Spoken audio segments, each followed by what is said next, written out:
Olá, meus irmãos, Deus os abençoe, em nome de nosso Senhor Jesus Cristo. É um grande prazer estar aqui para mais essa conversa. Espero que possa contribuir com algo que eleve a fé de cada um dos irmãos. Nós estamos supostos a viver de fé em cada palavra que saiu da boca de Deus.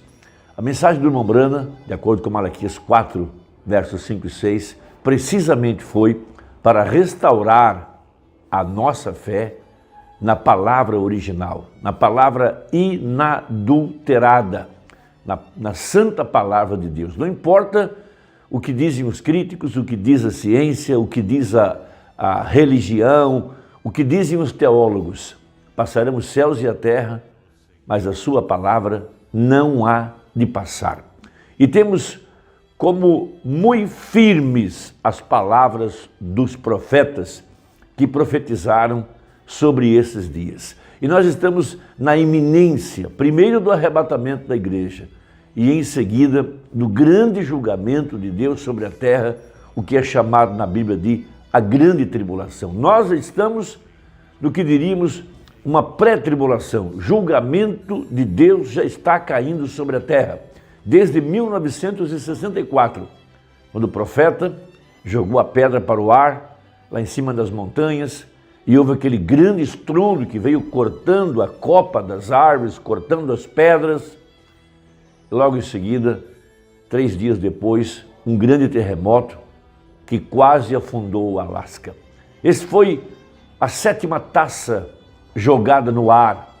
Veja, o início, veja, o desencadear, como que algo fosse solto, algo que estava sendo segurado por Deus e foi solto. Porque logo após o povo rejeitar a misericórdia, só resta uma coisa, é o julgamento. E aquela pedra cortada sem mãos, aquela pedra que Daniel viu, aquela pedra cortada sem mãos, lá da montanha, veja, não foi algo humano, não foi algo de uma organização, de alguma instituição, não foi um planejamento humano, não foi algo que alguém deu início, alguém com as suas ideias. Não, aquilo foi a vontade de Deus. Veja, sinais evidentes da volta, da vinda de nosso Senhor Jesus Cristo.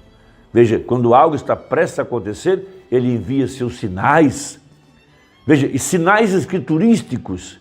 Então aquela pedra, a palavra, veja, Cristo, a pedra com 7 olhos, como viu Zacarias. Veja, esta pedra bateu no pé da estátua, ou seja, trazendo julgamento. Julgamento por toda parte, o desencadeamento do mesmo espírito de Sodoma e Gomorra, de acordo com Romanos capítulo 1, a ira de Deus derramada sobre a humanidade, sobre aqueles que rejeitaram Deus, não lhe deram graças, não o adoraram. E Deus enviou um espírito baixo para perverterem seus corpos entre si. Veja, terremotos, vulcões, tsunamis. Veja, crise na igreja, crise na família, pragas que já estão caindo. E a próxima coisa será a fome, porque granizo, tempestades violentas por toda parte, frio aqui no sul do país, neve, mais de 10 centímetros de neve em cima dos carros, a lavoura sendo destruída, a economia sendo afetada. Então, por toda parte, nós estamos vendo sinais evidentes de que o julgamento está sobre a terra. Mas há um povo que está no seu pavilhão, guardado no seu pavilhão, está em Cristo, no lugar secreto, debaixo do sinal. Esse povo que tem seu nome no livro da vida do Cordeiro, o eleito, predestinado por Deus, veja, está agora no esconderijo do Altíssimo, porque a ordem foi dada a esses anjos destruidores: não toquem naqueles que têm o sinal. A exemplo lá do Egito, quando as pragas estavam caindo sobre o Egito, mas Israel estava em Gósen, protegido debaixo do sangue do Cordeiro. O anjo da morte não podia tocá-los. A mesma coisa está acontecendo hoje. Veja, praga espiritual, seguida da praga física. Veja o cavaleiro do cavalo amarelo. Deus tem chamado a fome, chamado a praga, chamado as bestas, chamado guerras, fomes e assim por diante. Agora, há um povo que está vivendo de fé na palavra. Veja, a diferença entre nós e o mundo é uma só. Nós temos a mesma massa corpórea, somos feitos dos mesmos elementos, sujeitos às mesmas paixões, às mesmas fraquezas, mas a nossa diferença é Deus, é fé em sua palavra. Abacuque no capítulo 2, verso 4, de onde o apóstolo São Paulo tomou a sua inspiração para escrever aos Hebreus, ele disse: mas o justo pela sua fé viverá. Então nós estamos vivendo um tempo de que escarnecedores têm surgido por toda parte, a ciência tem se desenvolvido, cada dia mais o homem está mais incrédulo. Veja, esse é o tempo da apostasia, é o tempo do abandono completo, completo a fé na palavra. Estão vivendo das suas próprias ideias, suas próprias teorias, da ciência, da árvore da ciência, aquela árvore que Deus disse para não comer. Veja, a primeira família era para ter vivido de fé na palavra e caíram da palavra. Veja, a igreja de Nicéia caiu da palavra e a igreja do tempo do fim a mesma coisa. Deixaram entrar o conhecimento, a ciência, filosofia, sociologia, interpretações. E Satanás, então, por estabelecer o Éden satânico, ele é o Deus dessa era maligna. E ele está trazendo a adoração à mulher, a adoração aos ídolos.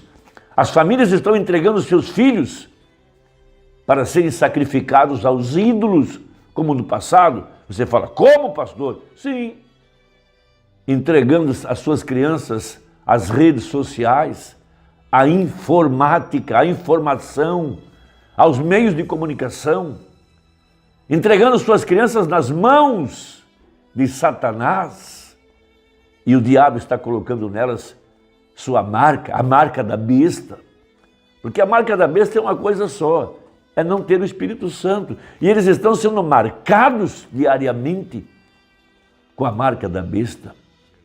Lares, famílias, aonde a perversidade tem invadido, veja, com a ideologia de gênero, com o espírito de Sodoma e de Gomorra. Mas há um povo vivendo de fé na palavra, porque a mensagem de Malaquias 4 foi enviada precisamente para restaurar a nossa fé. Começando por nossa fé no nascimento imaculado, virginal de nosso Senhor Jesus Cristo. Veja, Deus criando a célula sanguínea no ventre de Maria. Maria, um tipo da verdadeira igreja que creu na palavra.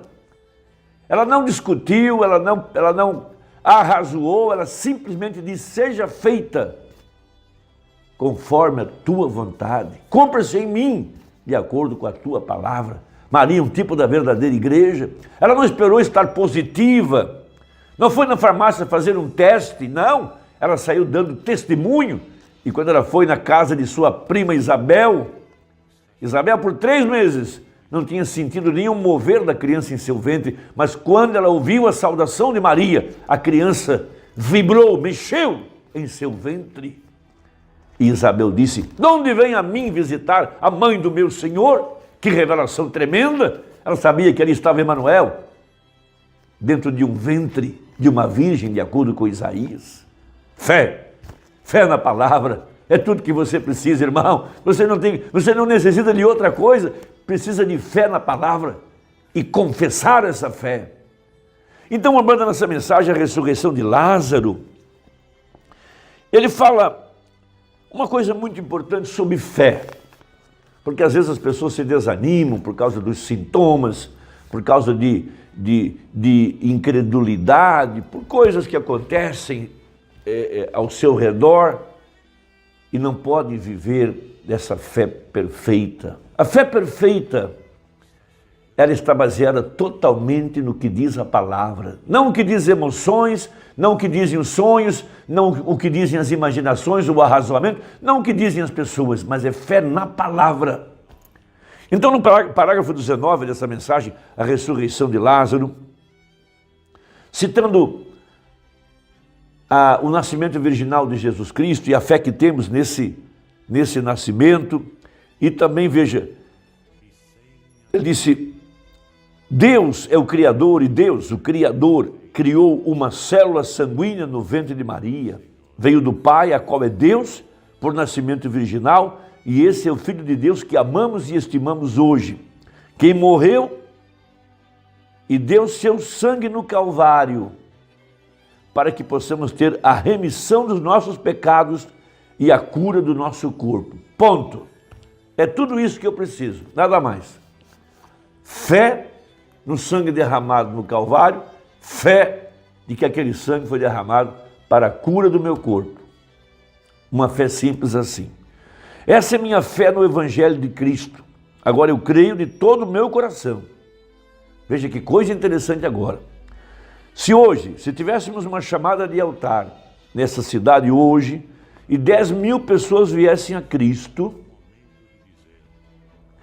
e todas as 10.000 morressem amanhã, em 50 anos, a partir de hoje, eu voltaria, e eles voltariam, e eu estaria deitado aqui morrendo. E eles diriam, isso é falso, isso é falso, Jesus não é o Cristo, não, Senhor, nós já estivemos lá e voltamos, e sabemos que não é o Cristo, e eu estaria morrendo, diria, deixe-me ir em Jesus, pois creio nele. Que coisa tremenda! Que expressão para nós meditarmos. Imagine 10.000 pessoas vindo na plataforma para receber oração e elas então morreriam. E depois da morte, elas voltariam para cá. 50 anos depois, o profeta morrendo e as pessoas dissessem, não existe tal coisa como Cristo do outro lado. Ele diria, eu creio que sim, eu vou encontrá-lo. Fé. Veja, o justo da sua fé viveria. Não importa o que aconteça. Se eu orasse por 10.000 pessoas e cada uma delas morresse, em uma hora depois que eu orasse por elas, eu ainda, morrendo, diria, eu creio na cura divina, porque é a palavra de Deus e eu sei que é a verdade.